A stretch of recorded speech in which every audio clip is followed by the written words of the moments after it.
Okay, I don't know. I can't harp on this enough that updates and giving fast updates, good fast updates, is so critical. All right. Another case in point, the charge today, she texts me really early because she knows I'm about to sleep. She says, Ray, can you come in? She asked me for a favor, but then she's like, because you got 4 in a row, I've got 5 in a row. And I was like, oh, shit. I was like, yeah, we could totally, pair up and do that. I don't have a problem. You're in charge. You can make it happen. Make it happen, Captain. And because she wants to do that, because one, I'm very fast. I'm very concise. I'm very, I look up my stuff. I don't need to be led to the water and whatever. That's the pro. There's a con. There's a lot of stuff that I don't do or I avoid doing because I'm not about to wake my patient up at the middle of the night to do that or pester them to do that. It's like, pee, I need a sample. Pee. No, that can wait till the daytime. They're going to send it off to the lab. The lab's not going to, unless it's a stat order. Stat order, I'm going to have to straight cat them. What are we going to do? It is what it is. A fecal sample, they're fine, whatever. I can't pull it out of them. I have done that, pulled it out of them, but that's disimpaction, I don't mind doing that. It's been done. My girlfriend doesn't want to hear about it. And I was like, you're a NICU nurse. She don't care. She's like, that's babies.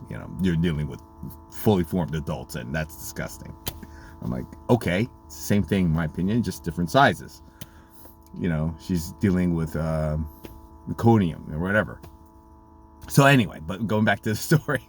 So she's made it and confirmed it, the charge, so that we trade off.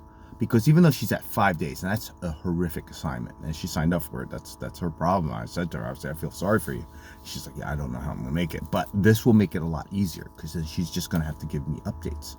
Even if we turn over our patients, at least we get into a rhythm like that. And we already, we've worked together years now that we have some kind of rhythm. I was even her tech in the past.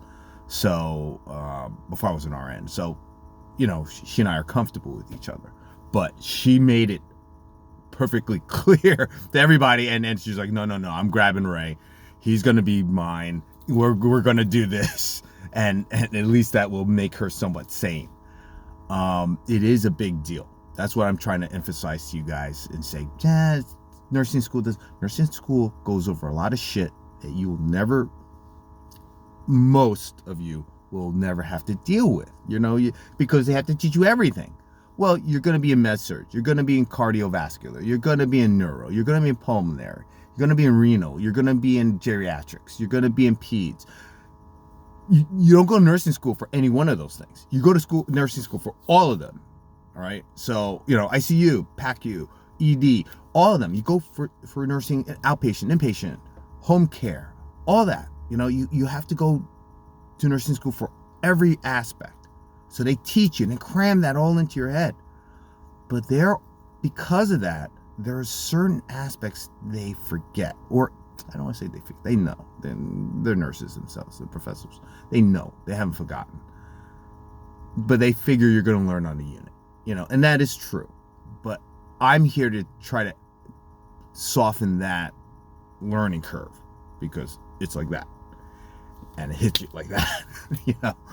It shell shocks a lot of the newbies, and that's what actually I just mentioned to my educator. She was talking to me about mentoring a couple new nurses, and I was like, they don't need to be mentored.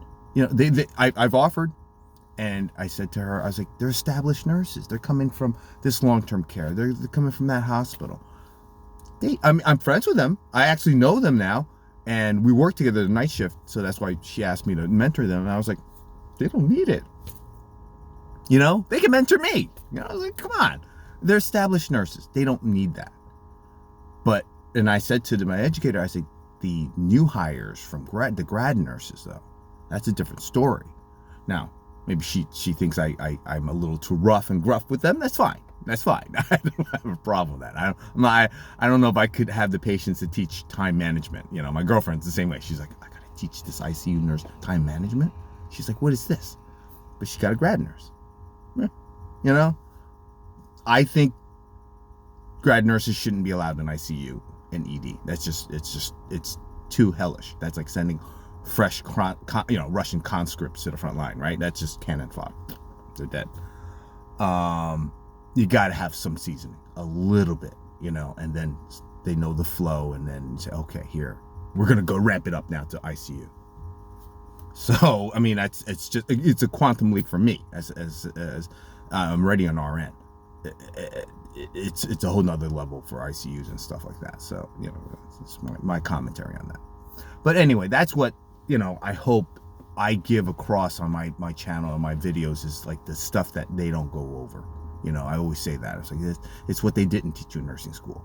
I want to impart to you guys that tricks of the trade. I'm not even call it wisdom. It's still tricks of the trade. Okay. Good luck.